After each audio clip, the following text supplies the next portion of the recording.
সকাল থেকেই আকাশের মন কেমন। তবে নেতা নয় জনতার ছোটার ক্ষেত্রে নেই কোনো বারণ। রোদ হোক, বৃষ্টি হোক, ঝড় ঝাপটা সামলে নেতা নয় জনতা ছুটছে মানুষের কাছে। আজ আমি জলপাইগুড়িতে চা বাগানে এসে পৌঁছেছি।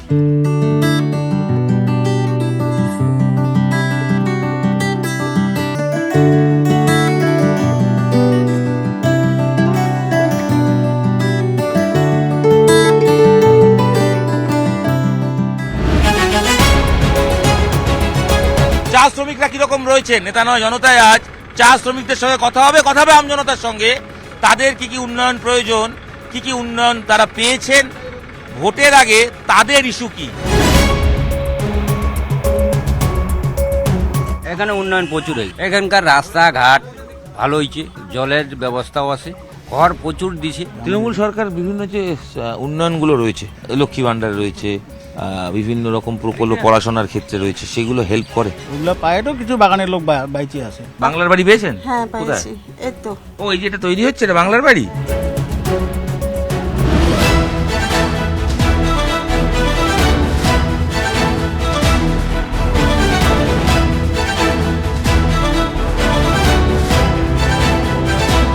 দাদা কেমন আছেন?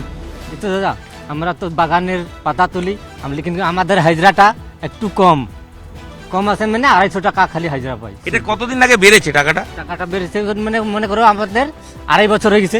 আগে কত পেতেন? 40 টাকা পাইতাম, সেটা বেড়ে এখন 252 টাকা হয়েছে। চা শিল্পের আগে যা দিন ছিল এখন কি ভালো হচ্ছে না খারাপ হয়েছে? কিরকম হয়েছে টোটাল? চারটা তো আগের থেকে একটু ভালো হচ্ছে। ভালো হচ্ছে। হ্যাঁ, চা সুন্দরীর প্রকল্পে জিনিস পান? হ্যাঁ। ওই জুতো পান? জুতা পাই, ছাতা পাই, এই যে আমাদের তার পাতা তোলার জন্য রুমাল পাই। দাদা চা বাগানে কাজ করেন নাকি? হ্যাঁ, এই জলপাইগুড়ি জেলায় আমরা অনেকগুলো চা বাগান দেখতে পাই। আছে তো চা বাগানগুলো? আছে আছে। এই আপনাদের ভয় আছে তো, যেহেতু চা বাগানে কাজ করেন, জীবজন্তু পোকামাকড়ের ভয় আছে তো? ভয় খুব, সাপ বিশ্বতে গজর টজর খুব ভয়টা। চিতা বা লেপার ঢুকে পড়ে না? সেটা এবার ঢুকছে, আবার হ্যাঁ চিতা ঢুকছে। ঢুকেছে? হ্যাঁ, ঢুকে। ভয় করে? ভয় লাগে। সেই ভয় নিয়ে কাজ করে? হ্যাঁ, ভয় নিয়ে কাজ করি। কোম্পানি তো আর কিছু করে না, কি করবে আর। দাদা কি করেন? আমি রাজমিস্ত্রি কাজ করি। রাজমিস্ত্রি, শ্রমিক মানুষ। এখানে উন্নয়ন হয়েছে, কাজকর্ম হয়েছে? এখানে উন্নয়ন প্রচুর হয়েছে। কি কি হয়েছে বলুন? এখানকার রাস্তাঘাট ভালো হয়েছে, ভালো। জলের ব্যবস্থাও আছে, ঘর প্রচুর দিছে। বাছাই হয়নি? বাছাই ঘর দিতে দেওয়াতে দুর্নীতি নেই তো? না না, কোনো দুর্নীতি হয়নি। এখানে তৃণমূলে গোষ্ঠীদ্বন্দ্ব আছে, মানে না, না। নিজেদের মধ্যে গন্ডগোল আছে? না, তৃণমূলে কোনো গোষ্ঠী হ্যাঁ? নেই। না নেই। না, একদম সবাই তৃণমূলে আছে, কারোর সাথে কোনো গোষ্ঠী তৃণমূলের হাওয়া বইছে? হ্যাঁ, তৃণমূলের হাওয়া বইছে। বইছে। হুম। আর বিজেপির এখানে প্রভাব?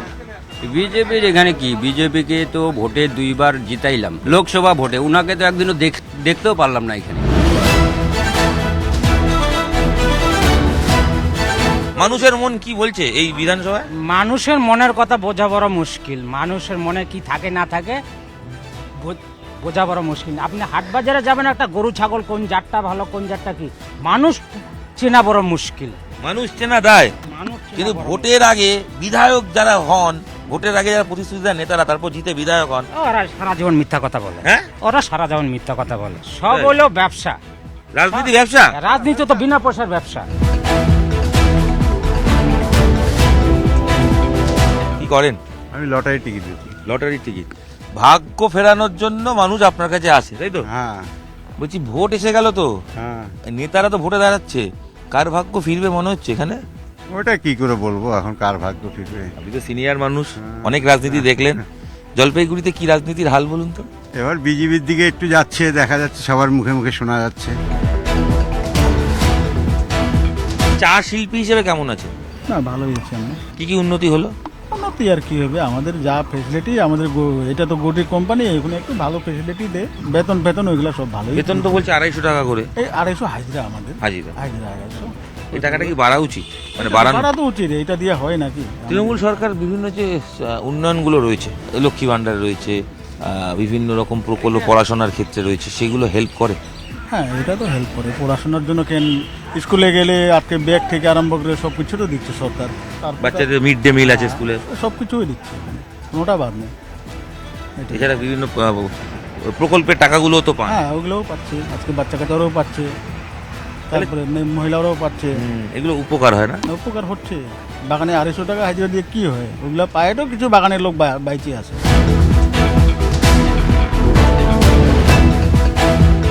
দিদি কি করেন? আমি বাগানে পাতা তুলি। পাতা তুলে কিরকম রোজগার হয়, সংসার চলছে?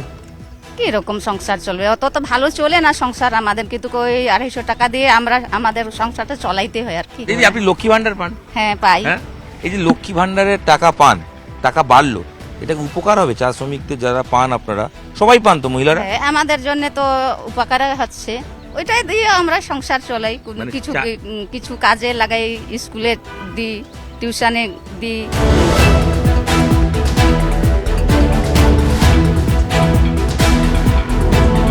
ভালো আছেন? হ্যাঁ ভালো আছে।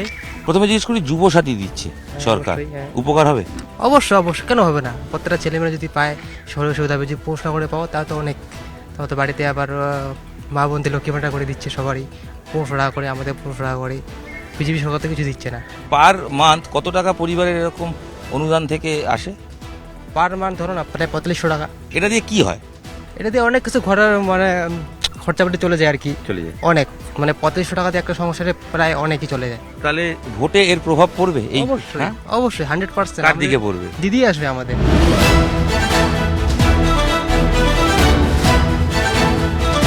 পশ্চিম আকাশে সূর্য ঢলে পড়ছে, তবে আমাদের ছুটতে হচ্ছে, নেতা নয় জনতা, আমজনতার কাছে পৌঁছচ্ছে। দাদা ভালো আছেন তো? জলপাইগুড়িতে বিজেপি 4টে সিট জিতেছিল, এবার কি মনে হয়? এবার আরো বেশি জিতবে। বিজেপি বিধায়করা কাজ করেছেন? কাজ করতে তাকে দেখতে পান? দেখতে পাই। আর তৃণমূল বিধায়করা অনেক বেশি উন্নয়ন করেছেন। ওরা তো যা হতো সব জায়গায় ঘোটালাই করছে, ভালো তো কোনোটাই করে নাই। বাগানের মধ্যে তো মানে রেশন টেশন কোনো রকমের ভালো আপনি হয় কি না। চায়ের সঙ্গে যুক্ত? হ্যাঁ, চায়ের সাথে যুক্ত আমি। আচ্ছা, চা বাগানে তো বলা হয়েছিল, বিজেপি বিধায়করা বলেছিলেন চা খোলা হবে, চা শিল্পীদের, চা শিল্প যারা যুক্ত তাদের জন্য আলাদা মজুরি হবে, তাদের জন্য ব্যবস্থা হবে। কিছু হলো নাকি? উল্টে তো চা সুন্দরী ব্যবস্থা করেছে মমতা বন্দ্যোপাধ্যায়। চা সুন্দরী মমতা বন্দ্যোপাধ্যায় করছে, তো ওর মধ্যে তো কেউ যায় না। ওইখানে তো থাকার মতন কোনো ব্যবস্থাই নেই, ঠিক মতন ভালো মতন করে নাই। তো চা শ্রমিকরা চাচ্ছে যে বিজেপি আসুক। তাই? তাই। কেন? বিজেপি আসলে কিছু উন্নতি হবে, পরিবর্তন হবে। বিজেপি এখানে জিতেছিল। আমাদেরকে এখন পরিবর্তন লাগে। দিদি, এই দুয়ারে বসে রয়েছি, আপনি দুয়ারে রেশনটা পান তো? হ্যাঁ পাই, হুম? পাই। বিহারের সরকারের রেশন পাই। পেয়েছেন? হ্যাঁ। আর কি কি পেলেন? ঘর পেলাম। বাংলার বাড়ি পেয়েছেন? হ্যাঁ কোথায়? পাইছি, এই তো। ও, এই যেটা তৈরি হচ্ছে, এটা বাংলার বাড়ি? এর জন্য টাকা দিতে হয়েছে নাকি কোনো? না, কিছু টাকা দেওয়ানো হয়নি। একদম একদম। বিনামূল্যে যেরকম পাওয়ার কথা। হ্যাঁ। এখানে পাওয়ার ক্ষেত্রে সবাইকে দেওয়া হয় তো? হ্যাঁ। মানে কোনো দল দেখে দেওয়া হয় না? না, হ্যাঁ? দেয়, সবাইকে দেয়। সবাইকে দেয়। হ্যাঁ, লক্ষ্মী ভান্ডার পান? পাই। এই টাকায় কি উপকার হয়? হ্যাঁ, উপকার হয়। মাসে 1500 টাকা পাই, অনেক সংসারে উপকার হয়। আচ্ছা, এই যে ভোট আসবে, যখন ভোট দেবেন, মমতা বন্দ্যোপাধ্যায়ের এই যে উন্নয়নগুলো, এইগুলো মাথায় রেখে ভোট দেবেন? কিভাবে দেবেন ভোট? আমরা মমতাকেই দিয়ে আসছি, মমতাকেই দিব। মমতাকে কেমন লাগে? ভালো লাগে।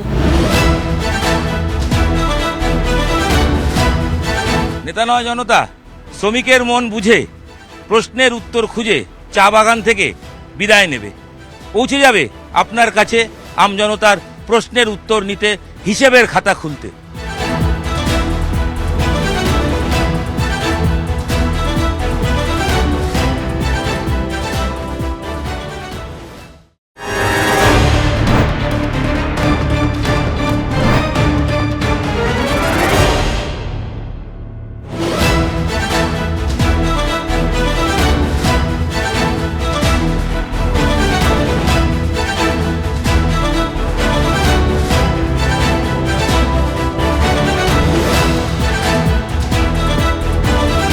कोई भी फैसला चुनाव से होना चाहिए, दबाव से नहीं।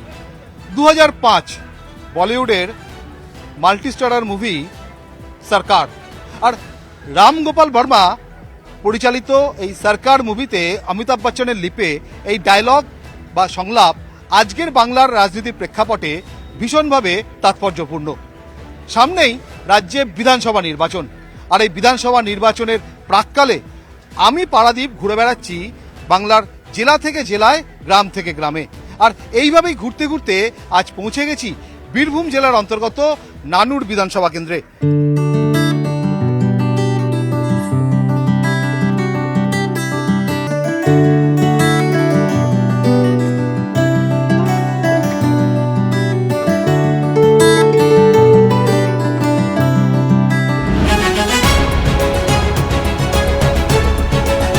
নানুরের মানুষ গত 5 বছর তারা কি চেয়েছেন, কতটা পেয়েছেন, সেদিকে যেমন আমাদের নজর থাকবে, একই সঙ্গে আগামী 5 বছর কিসের নিরিখে তারা তাদের বিধায়ক নির্বাচন করবেন সে সম্পর্কেও তাদের মনের হদিশ নেব আমরা। এসআইআর পশ্চিমবাংলায় সুপার ফ্লপ, নির্বাচন কমিশন পুরোপুরি বিজেপি দালাল হিসাবে কাজ করছে। এসআইআর পরিচালনার দায়িত্ব হচ্ছে ইলেকশন কমিশন অফ ইন্ডিয়া।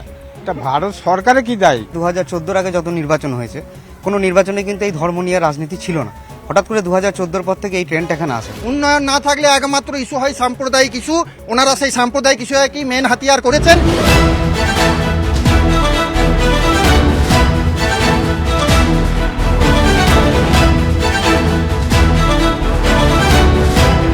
নির্বাচনের আগে সব থেকে যেটা চর্চিত বিষয়, সব থেকে যেটা আলোচিত বিষয়, এসআইআর।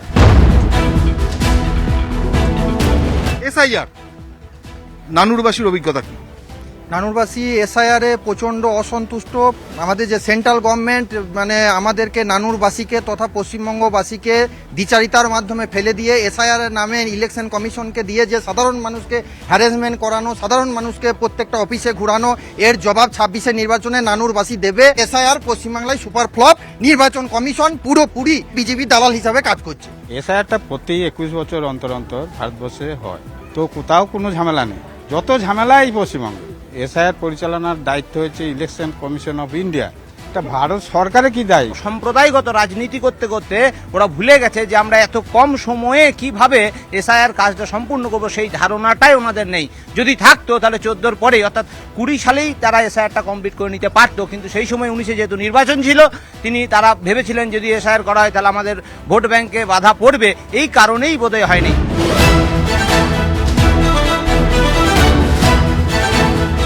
শুধুমাত্র এসআইআর নয়, এবার 2026-এর বিধানসভা নির্বাচনে রাজ্যের নতুন একটা ট্রেন্ড। বাংলার রাজনীতিতে এই ট্রেন্ড আগে কখনো দেখা যায়নি। বাংলার রাজনীতিতে যেটা এবারে বিশেষ করে দেখা যাচ্ছে সেটা হচ্ছে ধর্মের নিরিখে ভোট।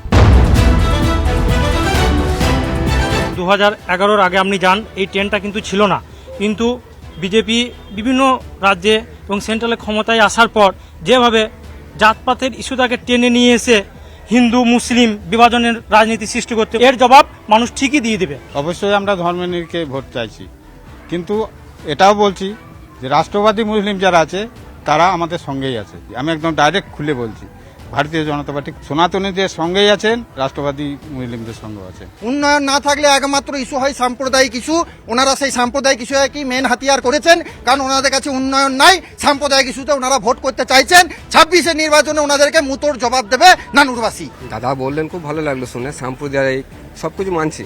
এবার যদি সাম্প্রদায়িক হতো মাননীয় মনিরুল সাহেব, তাহলে বিজেপির হয়ে নিশ্চয়ই লড়াই করতেন না। তাহলে সাম্প্রদায়িক তো দল নয় বিজেপি। এই ট্রেন্ডটাকে যদি আমরা দেখি তাহলে দেখতে পাই যে 2014 আগে যত নির্বাচন হয়েছে, কোনো নির্বাচনে কিন্তু এই ধর্ম নিয়ে রাজনীতি ছিল না।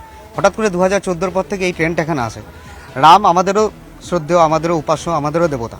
তো রামকে নিয়ে এই রাজনীতি, এটা আমরা কেউই সমর্থন জানাই না। তাই ধর্মের ভিত্তিতে ভোট আমরা চাই না, আমরা এটা মানি।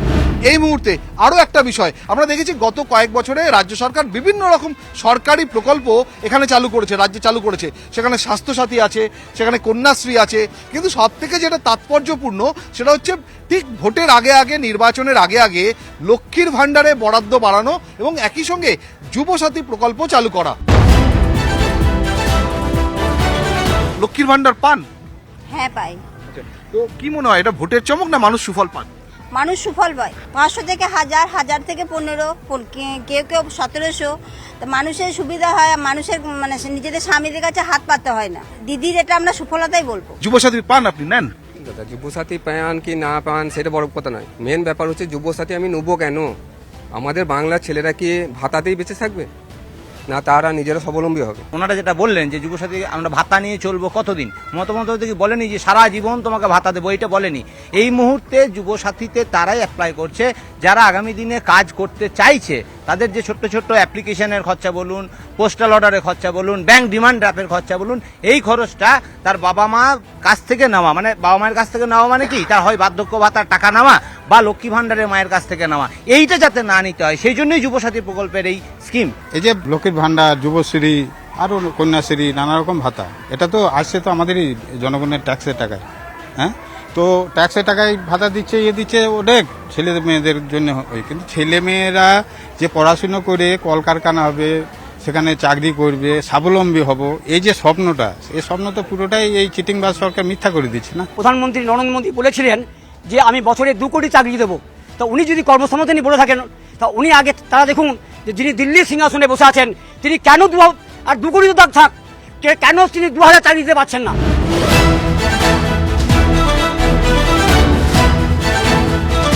বাংলার বাইরে বাংলা ভাষা বললে নির্যাতিত হতে হয়, লাঞ্ছিত হতে হয়, কি বলছেন নানুরবাসী সে প্রসঙ্গে? এই ট্রেনটা আগে ছিল না।